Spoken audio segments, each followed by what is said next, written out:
Hi everyone, welcome to Cap Trail Meetups. I've got Mark from Pedal Power today, and we're going to talk a little bit about picking out your first bike. But first things first, how has COVID-19 impacted Pedal Power? Well, good morning, Claire. Thanks for the opportunity. We were doing just fine with early spring tune-ups, for 2020 back in February and March, and then all the COVID-19 closures started happening. We did close our business for a couple of weekends because I personally was sick. And our staff did not care to work. They just chose to stay home. Right. So there was a couple weeks that we were closed. And once I recovered and was able to, we kind of put a plan in place to operate the business external from the shop, and that was driven by our employees. They just wanted to keep as clean as possible atmosphere in the shop, environment in the shop. With all these bikes and things, it's hard to keep social distance. So we have evolved to a situation where people call in for appointments. We meet them out in the parking lot and basically shuttle whatever it is they're interested in, whether it be bikes, helmets, lights, what have you. Service work is taken in the same way. We meet them in the parking lot and do a service write-up and get them in the queue.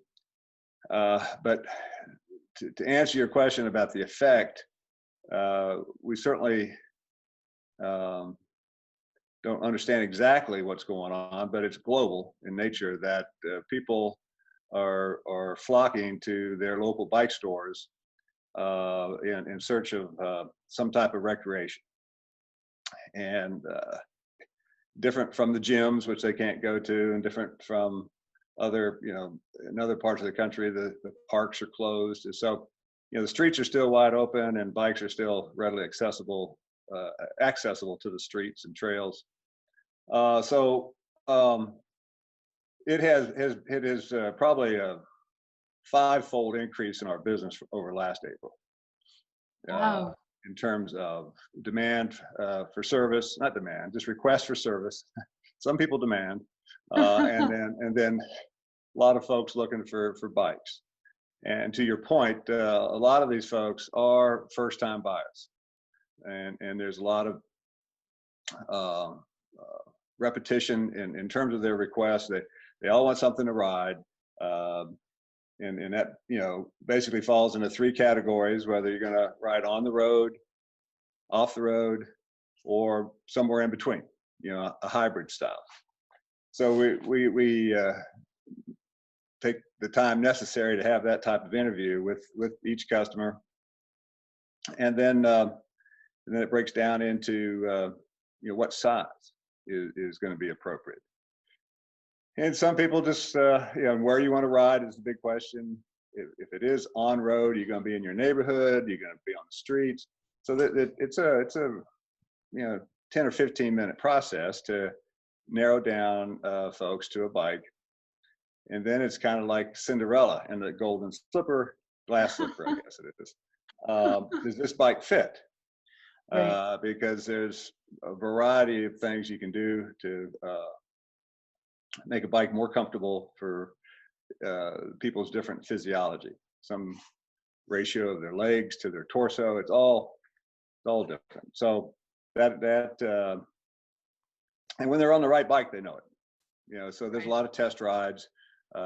We don't have an ideal situation here at Pedal Power. We do have a nice large parking lot in the back with potholes and speed bumps and everything you'd run into in the real world.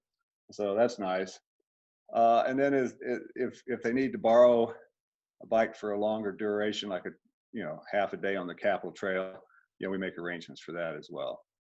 But it's been overwhelming, quite honestly, in terms of the response. Or response to people wanting to get outdoors, and a lot of people want to get outdoors on a bike. Well, it sounds like business has been wonderful over these past few months. Not sustainable, but wonderful. Yes. Right. With regards to the actual COVID-19 virus and the threat that carries with it, one of my key employees, Travis, has been furloughed. He has some underlying medical conditions, and he has opted to stay at home under self-imposed quarantine, and it's a very strict quarantine. So he's not working, and we have, as I mentioned, our other employees, Charlotte, Andrew, and Luke, Fabian. They've requested an atmosphere that they can relax in, don't have to wear a mask all day in the shop, and things of that nature. We sanitize everything we touch, sanitize everything that gets touched outside. So it's certainly daily procedures to allow them to feel comfortable working here. I hope everyone's able to come back to work and feel comfortable soon. Well, that's an unknown, and that's part of the anxiety we all carry. I mean, is this going to be over tomorrow? Is it going to be over next month? That's part of everybody's. Everybody's anxious about it. We don't know. Travis won't be able to come back until an all clear. I mean, it could be months for him. Right. The other employees are back and they feel comfortable. We've had a few breaches, and I've got some people that just from physical limitations need to come in the shop, and we make arrangements for them early in the morning or after hours, but they're wearing masks and gloves. So now, and I know you're interviewing lots of different shops, and I'll be curious to see how they're doing things. I have talked with a couple of the associates, and everyone's kind of limiting the number of people in the shop. Right. REI closed altogether. I don't know when they plan on opening it back up, but so those type of things may have contributed to a surge in our service business. And unfortunately, right now we're about 3 weeks out on backlog with service work. We're just working 10 hours a day every day, trying to catch up. Right. I have a friend, his dad owns a bike shop, and he said they're actually running out of bikes at this point. Well, we cannot get any new bikes from our manufacturers at this point. They did not forecast for this type of surge, and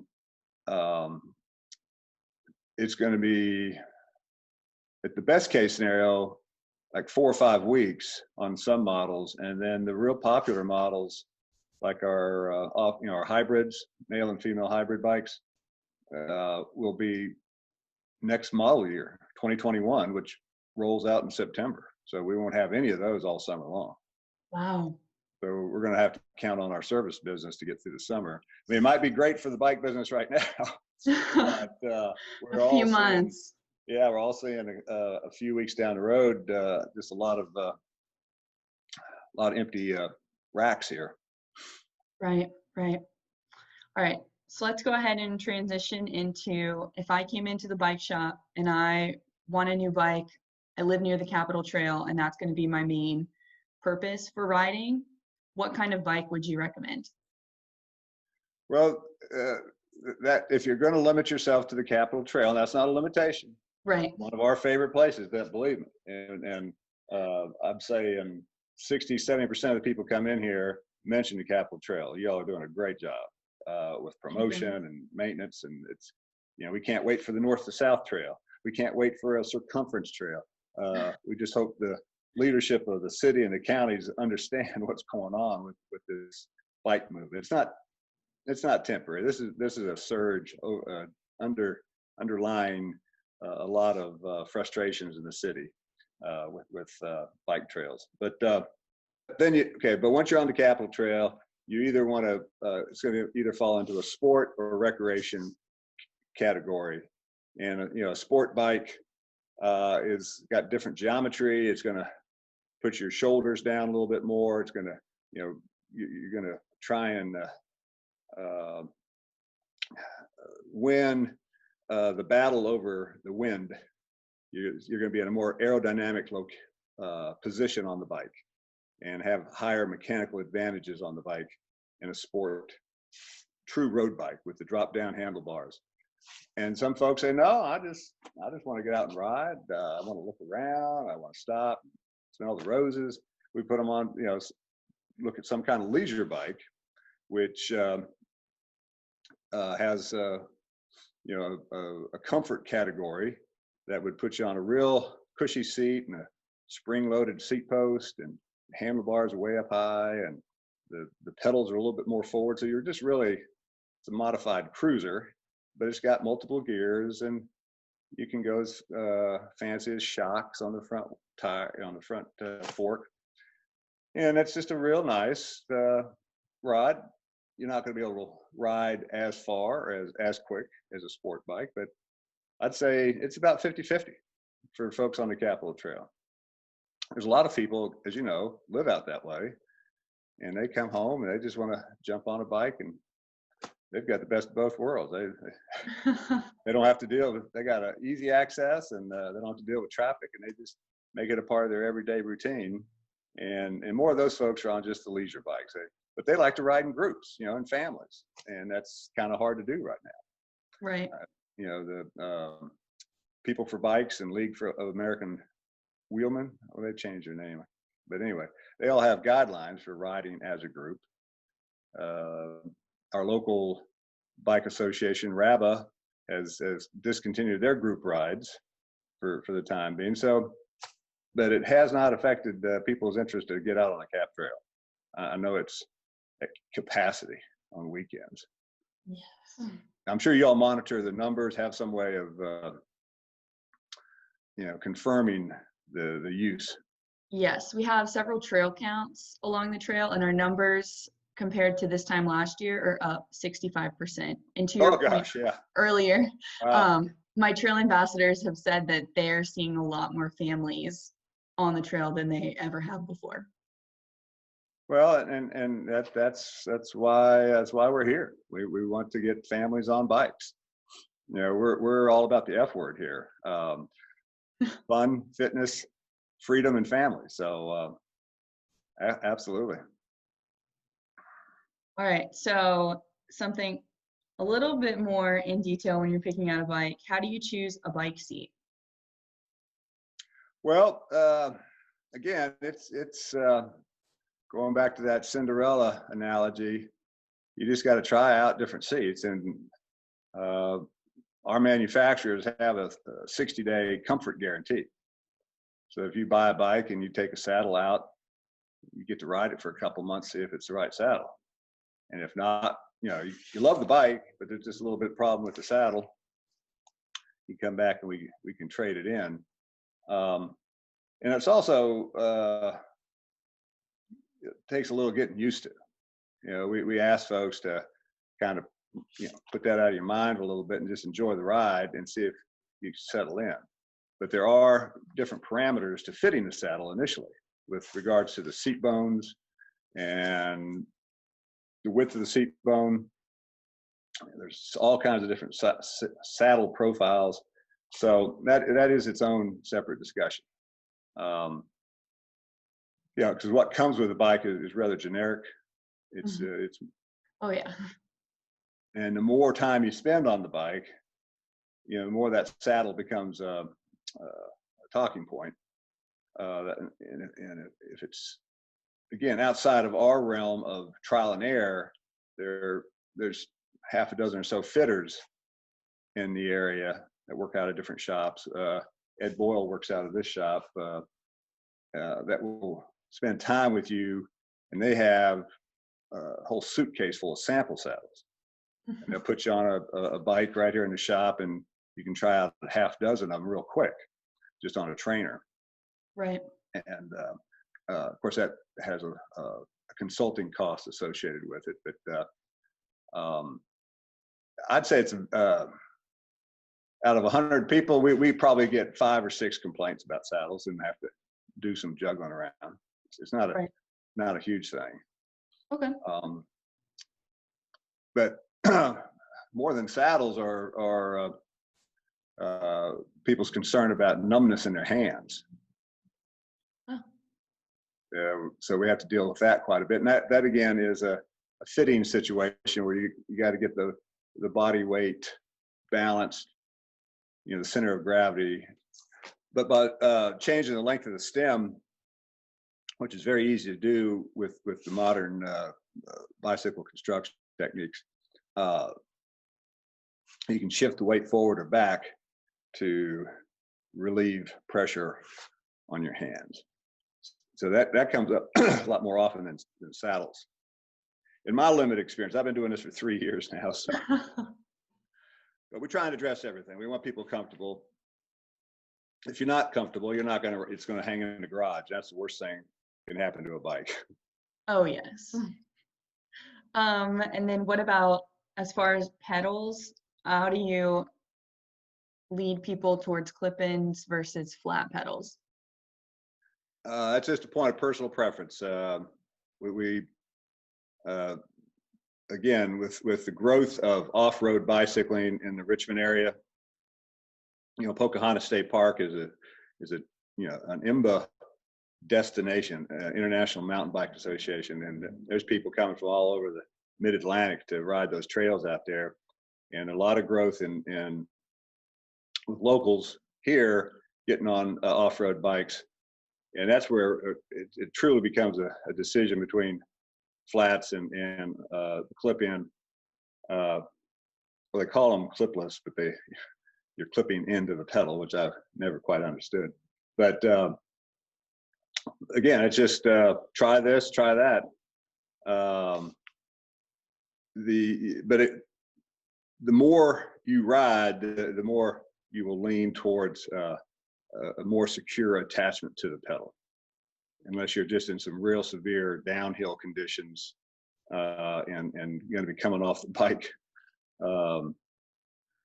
more readily, Right. shall we say. They would probably stay with flats, but it's just a personal decision. We don't spend a lot of time on the actual conversation. We just make both styles available. Okay. Okay. No, it's nothing you can really recommend. Right. Again, I've been riding for 40 some years, and I have the same style pedal on all my bikes, so I can just wear one pair of shoes, but I just clip in with SPD pedals, and wouldn't think of anything else. But that's just my personal preference. Right. Are you on a flat pedal or clip in, Claire? I have a flat pedal. Okay. And then you got all kinds of colors too. You got that they're getting quite stylish, these flat pedals. Oh, yes. Yes. All right. Are there any other tips that you would give someone trying to come pick out a bike? Well, have a conversation, certainly, and that can be on the phone. That can be, it's an interview process. Right. That right now there might be a lot of disappointed consumers.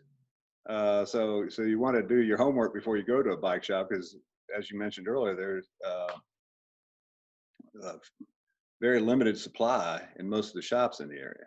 Right. So we try and have that conversation on the phone before they come down here, especially right now with people, we're not letting anybody in the shop. I mean, used to, in the old days, they're saying the old days, what is it, 2 months ago. In the old days, they'd browse around and have, we're just looking, and that was fine. Just look all you want. Right. But it's a different scenario now. So it's a lot more emphasis on the upfront interview, just qualifying what they want, and A and B if we have it. Right. And then you get into a sizing situation, but I've got a lot of empty racks, and it's doing my best to find replacements at this point. Right. But there's no one thing that needs to be established, because everybody's looking for to solve different problems. Right. A lot of it certainly is exercise. Our biggest demographic right now is funny, Claire, is folks. And I'm not quite a senior citizen, but say, I mean, let's just say there's some folks out there, senior citizens that had great experience on bicycles years ago, and have since then found another way to get their exercise in a more organized fashion, let's say. They go to the gym every day, Right. right? So the gyms are closed.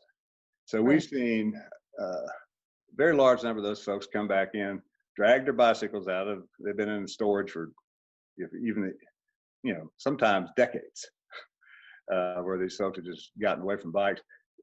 If the bikes aren't presentable, we can't bring them back to life, reasonable cost, they're buying a bike on the spot. They just want to get back out there and ride. And then that's more of a leisure class. They definitely want a leisure bike, hands up, sitting straight up, and they're loving it. They got, some nice neighborhoods. They are all venturing out on the Capitol Trail as well after they get the feel for the bike again.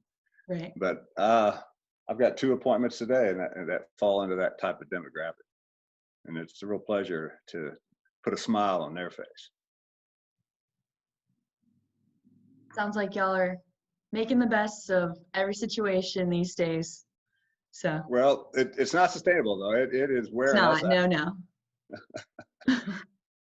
No. Again, 4 weeks from now, I have no idea where we'll be.